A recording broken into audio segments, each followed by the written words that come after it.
Let's get educated. That's why we're here, to bring you the stories impacting K-12 classrooms and college campuses. It's time for a little education. Well, hello everyone. I am Katie Patrick, joined by that man over there, David Fiorazzo, and it's Monday here, which means we are kicking things off with Live on Educated here. Yes. And now's the time for buying gifts for everyone. Christmas is coming. It is, and nothing better than to get your own copy of this. It's hard to see in the thing. Lovely, shiny assault. What is that? It looks on like the a book. image of God. I mean, it's not the lightest of reads, but it's the most necessary of reads. And it's by this guy named David Fiorazzo. Ever hear of him before? Yeah, there should be a disclaimer on there. Not the lightest of reads. But anyway, you can pre-order the ebook. It is on Amazon now. It comes out the 29th, which I guess is about a week and a half or something like that. 29th, Assault on the Image of God. That's my new book. And the subtitle is Understanding and Responding to Attacks on the Bible, Human Life, and the Church. So that's Assault on the Image of God. Pre-order the ebook on Amazon and the paperback December 1st. So thank you. Brand new, hot off the presses, and that's my copy. That's not the finalized edition yet, but I have samples that I was able to show you today. It was hot off the. I mean, if you see the cover, Yeah, there's fire and brimstone there. The So flames, it's they match your shirt. It's rather. Hey, I'm your, in the your blouse, your top. I am in the Thanksgiving festive week here. Yes. I am very festive. So happy Thanksgiving week as well. Happy too. Thanksgiving, Well, everyone. all of us here in the U.S., which I know we have some others out there. Lorna, great to see you as always. Adrian's coming in from the UK. Lorna's from Canada, for those of you who don't remember. But the rest of us here, we're having a happy Thanksgiving week around here. So thank you for joining us. Now, before we continue on, we need to know what is happening with David over there on Worldview Matters, because this morning you had a little chit-chat, didn't you? Yes, the busy mom, Heidi St. John. Look her up if you're not familiar with her ministry. Heidi St. John. We talked about boycotts of woke companies such as Disney, Target, and others that are, pushing against the traditional biblical or family values. And we talked about boycotts, supporting those companies that, like Shields. I just saw a commercial, Shields, right here in Wisconsin. It's a massive sporting goods store for those of you that are outside of the area. I'm not sure if they're nationwide. I think they're Midwest. But they talked about praise God. We are thankful to be able to go through this, be in this new season. And here are, but they mentioned God. They mentioned blessings. And so Christian company, that's what we need to do. So the title of today's Worldview Matters is Boycotts, and a Faith-Driven Economy. That means Christians and conservatives get active and do the right thing. Support those who support you now. WorldviewMatters.tv if you want to watch that episode, and please share. Well, at the latter part of this show, we will be talking about maybe some companies that you might want to do the boycott part from, but we'll get to that. Before we do, this first story and second story, rather, both are very disturbing to most of us, so be prepared.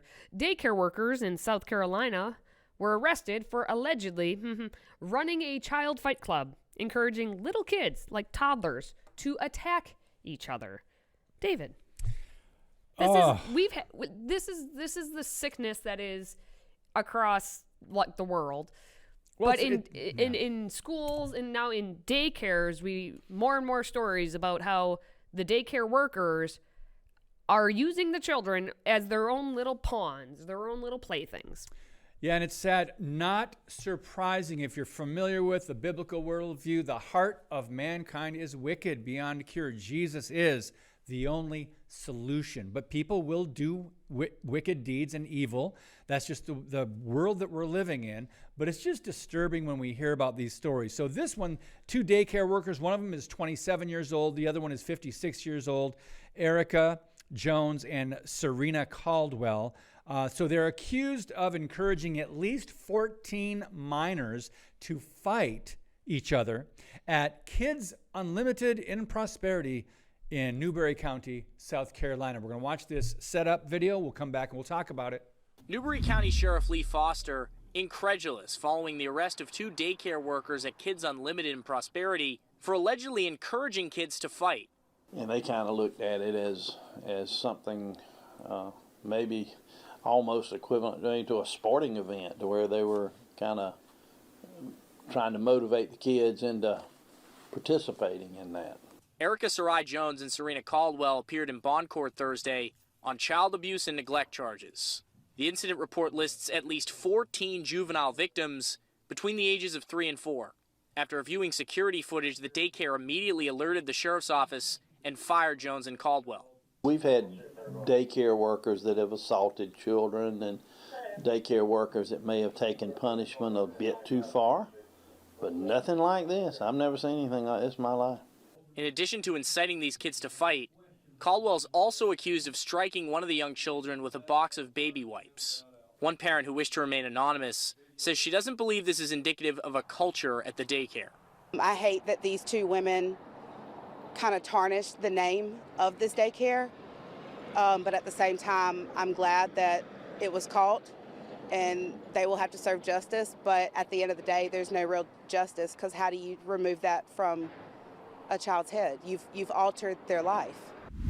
An assault with baby wipes. But no, seriously, that's a box of baby wipes. I want to say Anita chimed in on Facebook Live and said, what is wrong with these people? Great question. And so thank you, Luz Elena Sanchez Klotz. I think there's a couple different people maybe in there. But anyway, Luz from Moni, Illinois, shout out to you. And of course, Lauren, I didn't get a chance to say hello to you already. But Katie, this is not surprising, but it's when you hear these stories in the news, you go, I'm sure this is not an isolated case, and I'm sure there are other daycares and other organizations that are not treating the kids well or properly. Oh, there are plenty of them out there. And even the sheriff was like, well, we've had, people who've assaulted children and taken the punishment too far.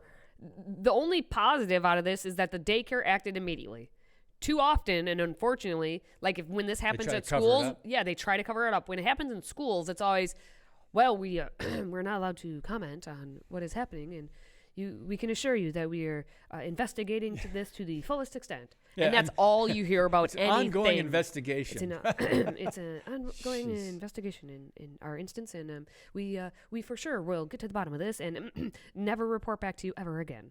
Because that's what happens. We never hear about anything. And so these women, I hope that they have fun sitting in prison. Well, there's a man there, isn't there? No, that's a woman. Oh, is it two women? Okay, never mind. Sorry. Are you, I should put my glasses on. You might want to, yeah. So they were released on bond, which I'm like... It says obviously they're not allowed to have any contact with the victims in this case, or contacting any minors who may be in need of care, but they need to go to prison for their actions. If they are trying to take 3 and 4-year-olds and put them in baby fight club and have them hit one another. You wonder why we have a society turning out kids who think it's okay to hit one another? It's women who are doing this to them at that young of age and being like, you can do it, you can do it.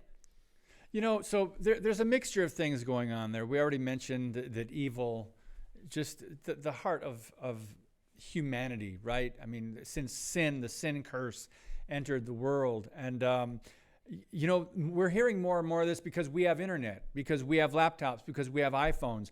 And we're hearing disturbing things, stories like this, but also from around the world that I don't think we were meant to hear all the bad that's going on. It can be pretty overwhelming, but nonetheless, this is happening. I think it's a combination of things. Maybe, I don't know if they owned that daycare or if they just ran the daycare, if they were just employees there. I think they were just employees there. Mm-hmm. So it's not the money issue because they're not the owners, because they're going to get paid the same no matter what. So there's an issue of boredom then.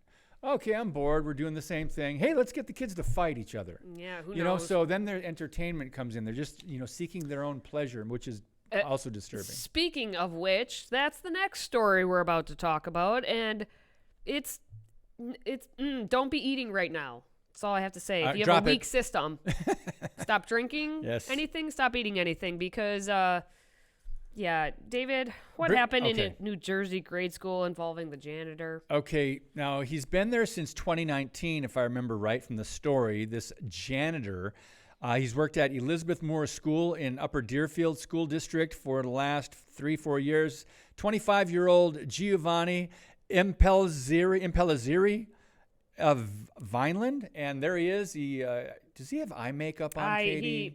He did claim that he's like doing the devil's work at work. So he looks pretty demonic, right? Yes. So I feel like his image is accurate. Just an observation. Yep. And so he allegedly contaminated food with bodily fluids and called it the devil's work. And it's also, I guess, a sexual fetish. How did we find out about this? Well, prosecutors said that in this hearing, he claimed to have done this. And I guess there's a video or something of him bragging about it on Telegram, another platform. But there's a news story. If you can stomach it, we'll come back and we're going to talk about this. What is clear, he is a substantial risk to the community at large. Giovanni Impellizzeri didn't say anything during his virtual detention hearing in Cumberland County Superior Court. The prosecutor ran down a lengthy list of disgusting allegations. There's also a video from the defendant's phone where he takes a dish sponge from the sink in what appears to be a teacher's lounge. He uses sponge to wipe urinals and clean the toilet before putting the sponge back where he got it from. Prosecutors also allege Impellizzeri, a custodian, put feces in taco meat at the school, rubbed bread on his genitals, and sprayed bleach on vegetables to be served to kids at Elizabeth F. Moore School in Upper Deerfield Township. In response to someone saying, "Let us know if anyone gets sick," the defendant replies, "I sure hope so. That's the plan." Prosecutors also say Impellizzeri performed similar acts at a tanning salon off school property. In a messaging platform, he allegedly claimed these actions were part of a sexual fetish. Yesterday, Impellizzeri was also charged with possession and distribution of child pornography. His defense attorney argued that he needs to work with mental health professionals. What screamed out to me is mental health, crisis, mental illness. We spoke with mother Tabitha Thomas, who is considering homeschooling her children after this and other incidents at the schools. I did keep them home this week because I feel that I want answers and we're not getting them. Again, we're warning, this is probably not an isolated incident, but this is just evil. This is just demonic. I think one of our friends watching on Facebook Live said that. It's just demonic. Debbie says disgusting. Oh, David. Thank you, David, for watching. Where are you from, by the way? He says it's just plain demonic. And Danielle said, I swear you cannot trust people with your kids these days. So that's based on the first story. Also, Debbie, very important, Debbie, pray for these children. Not just the children that could get sick from whatever this guy, he could have some virus or something anyway, but just in general, kids at schools and whether it's the cafeteria or the classroom. Right? There's this mental illness and sickness that is just really, it is demonic. That's just, Katie, I don't know how else you'd sum that up. That is a good summation of it. Yeah. That really Twisted, is. It's just twisted, sick. And he also, if you didn't hear, had the possession of child porn, distribution of child porn, like all of this. On top of that. Sick. Wrong.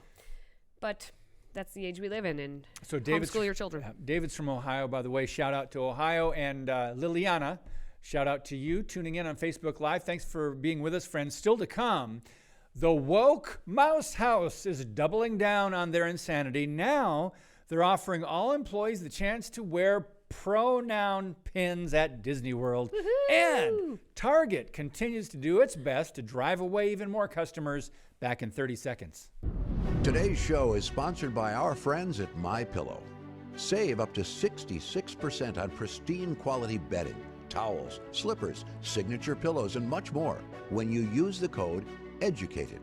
That's EDUCATED. Educated. Support this show and a great American company.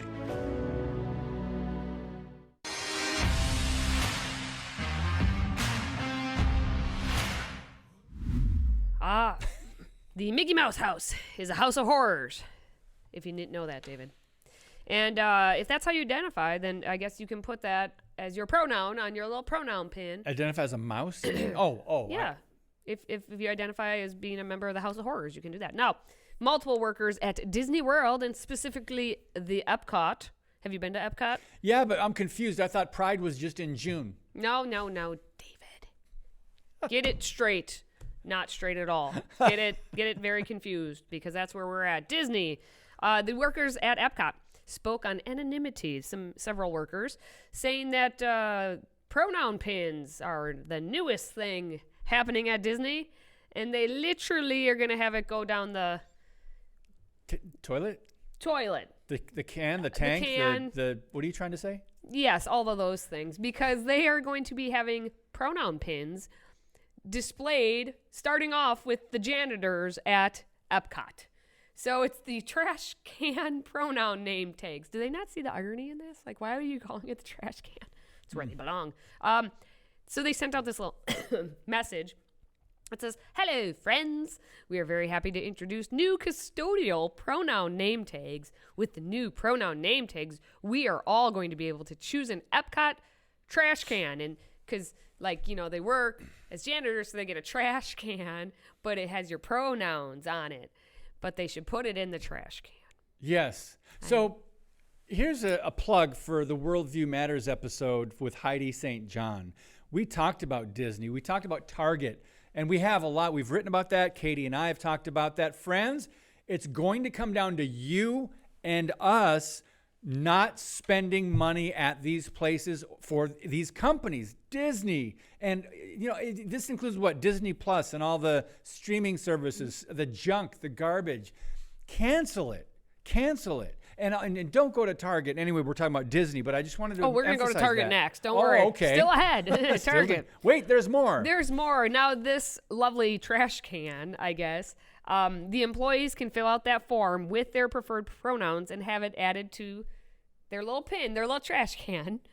And apparently it's still voluntary. The initiative is voluntary, so that's where they're going to get away with doing this before it becomes everybody will be required to do it. Just you wait and see.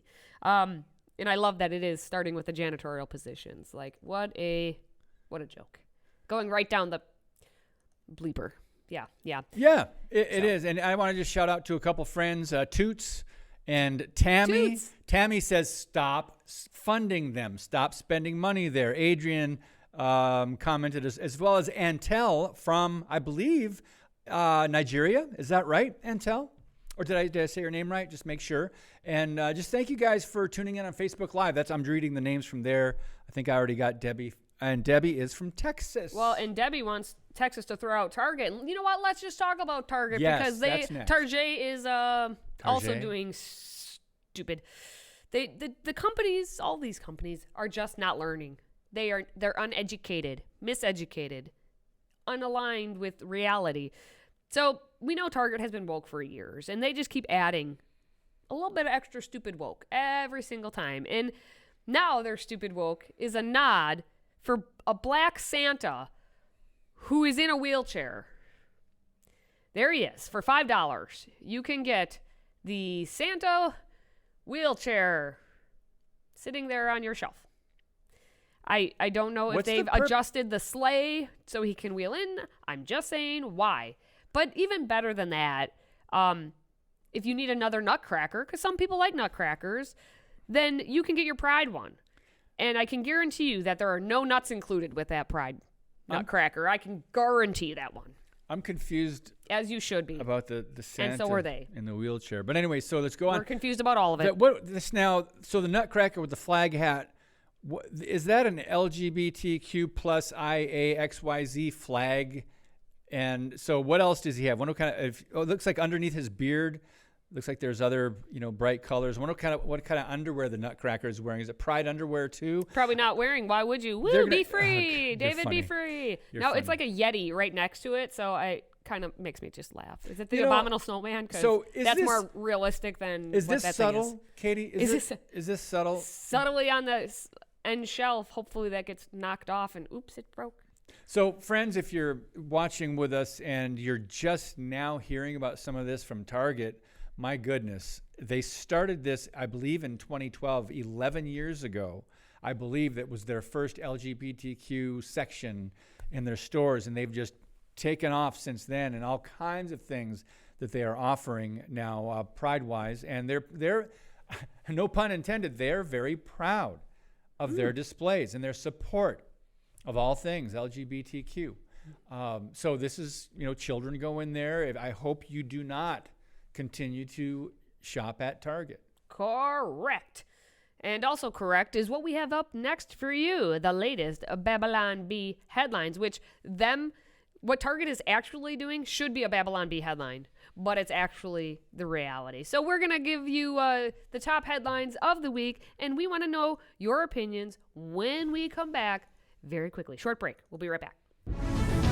If you have a smartphone, tablet, Roku, or Apple TV, consider downloading the FreedomProject Media app.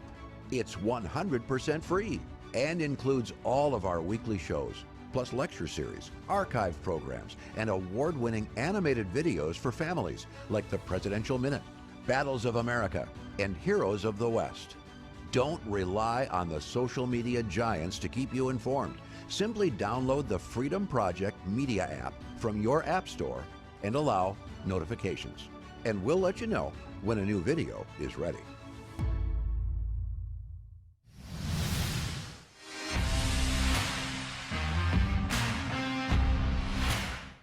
Okay, before we wrap this one up today, let's take a look at everyone's favorite satire site, and you get to vote. Tell us what number, the Babylon Bee. Here are this week's top 5 Babylon Bee headlines. Okay, friends watching live, give us the number that you think is the numero uno, Queen of the Hive. We picked our favorites. Katie Patrick has not seen them. Actually, I haven't seen these headlines either. So let's start with this one, Katie. Okay. Communist dictator welcomes President Xi. Next. Newsom deploys giant can of Febreze over San Francisco to mask poo smell. Next. Newsom assures homeless they can resume pooping on the sidewalks once his boss leaves. Oh. Next. Hamas says all the AK-47s found in Gaza hospital were strictly for medicinal use. And finally, Target releases trans Muslim Chinese quadruple amputee Santa. Yes. Okay, those last three, man. How are you going to top that? So, friends, watching live, let's go back to the 5. They're all numbered. Here we go. Number 1, communist dictator welcomes President Xi. Number 2, Newsom deploys giant can of Febreze. Number 3, Newsom assures homeless they can resume pooping on the sidewalk. Number 4, Hamas says all the AK-47s in the hospital were for medicinal use. Number 5, Target releases trans Muslim Chinese quadruple amputee Santa. So, friends watching at home, let's see. I'm going to go over to Facebook Live and see if people are voting and putting in their numbers. Katie, what's yours? Pick 5, my lord. Yours is number 5. It is a nesting doll. You got the trans, the Muslim, the Chinese, the quadruple amputee Santa. That's hilarious. I like that it says it's $2.10. Still, donate $2.10 to your favorite charity instead of buying the fake. I like doll. That's good. Mine's a tiebreaker between 1 and 4. Ooh, equals 5. 1 plus 4. Yes, the communist dictator welcomes Xi. That's in California, if you didn't know. But I love the pooping on the sidewalk too. I mean, people can resume, because if you don't know, guys, if you didn't follow the story, they cleaned up San Francisco. They cleaned up the city streets, and it proved they could do that all along. But they did it because the Chinese Communist Party was coming to town. But I need to go with number 4 because it's, they found an arsenal of weapons in not only the Gaza hospital, but there are other hospitals that Hamas uses. They load up with weapons and they hide them under kids' beds and they put them in these hospitals. But yeah, the Hamas says, they're strictly for medicinal use.